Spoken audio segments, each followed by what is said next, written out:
Very good morning, everyone, and a very good warm welcome to those of you who are joining us for the first time at the festival. Even yesterday afternoon, we were getting many people booking still online to attend. And I think those who were here yesterday would have experienced just how fantastic a day it actually was. Stunning, inspirational, successful, and I think really undermines why this festival is so important, that we do have a positive, inspirational message to convey to employers about what people in recovery with past drug and alcohol problems can offer to businesses, to employers, to the work colleagues, and so on. And we do have a very full and busy day today, and I think the key messages which we need to convey are not just the positives, but also about recognising some of the challenges and the barriers as well. And one of those is about the misconceptions, the stereotypes, and indeed the stigma that people in recovery can still face and experience. Not just amongst employers, of course, but in communities, amongst a range of services, professionals, the media, and often within families as well. And addressing the issue of stigma will be one of the themes that we'll be addressing and discussing today. I'm very pleased on behalf of the Recovery Partnership to introduce and welcome our first speaker to today, the Right Honourable David Blunkett MP. David's the Member of Parliament for Sheffield, Brightside and Hillsborough, and as you all know, he's held senior ministerial and cabinet positions, both in education and employment, work and pensions, and also as Home Secretary. Now, David has shown that he's passionate about social justice, and he's currently co-chair of the advisory panel for the Centre for Social Justice. So we're really pleased that David has been able to join us this morning. So could you please all give him a warm welcome?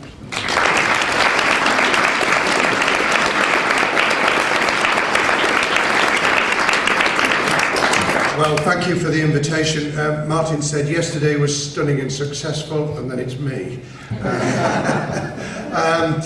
I'm very pleased to be here. It's an interesting day because the news is breaking that the government look as though they're going to back off minimum pricing for alcohol. I know it's not the solution to everything, but it was an interesting idea and something that's being implemented in Scotland. I think it would be a great shame if that proves to be the case, but you'll probably be able to have a go at Anna this afternoon. Actually, she's a very nice woman and I get on with her extremely well. I've been on any questions and question time with her, and we had a job falling out. You're supposed to fall out on these programmes in order to entertain.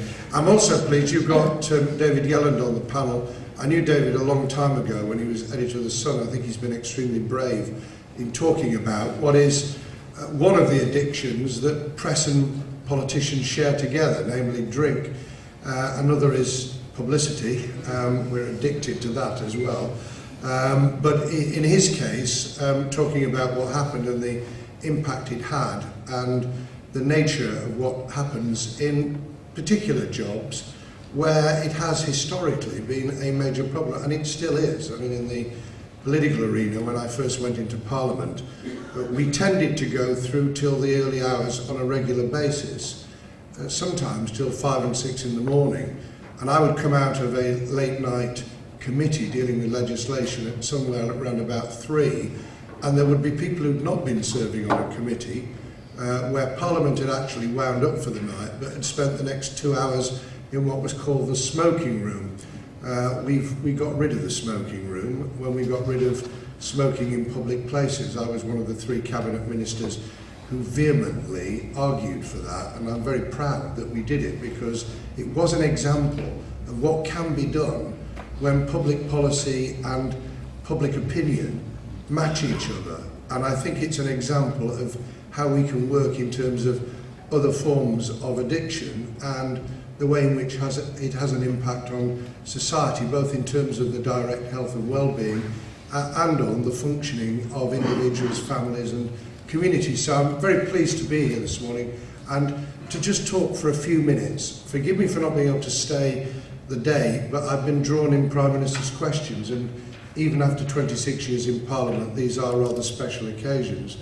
And on this occasion, I've got a closed question, so the Prime Minister knows what it is I'm going to ask him, and then I'm going to ask him a supplementary, so it's a bit different to the normal knockabout. I want to just put in context my own background on the issues that we're dealing with today. And much of what I'm going to say, you already know. People are here because they care. They're in the field. They're either people